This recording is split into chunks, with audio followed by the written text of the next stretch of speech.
கலைக்கோட்டு மாமுனிவரே, சரி, அழைத்து போவதற்காகவே நான் இங்கு வந்தேன்.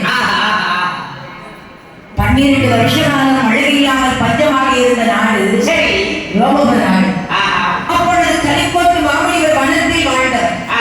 அவருடைய திருப்பாதம் பட்டவுடன் மழை பெய்து செழிப்புற்று விளங்கினார். சரி, அப்பேற்பட்ட மாமுனிவர் நம்ம நாட்டை விட்டு எங்கேயும் போக கூடாதுன்னு ரோமபுர மன்னர் தன்னுடைய 2 குமாரத்திகளை அவருக்கு கல்யாணம் செய்து கொடுத்து அங்கேயே வைக்கப்பட்டார். இங்கே இருங்க, எங்கே போறா? எங்கே போறாங்க? ஆமா, நீங்க இருக்கிற இடம் செழிப்பார். ஆமா. அப்பேற்பட்ட மாமுனிவர் கலைக்கோட்டு மாமுனிவர் சரி, அழைத்து போவதற்காகவே நான் வந்தேன் என்று சொன்னார்.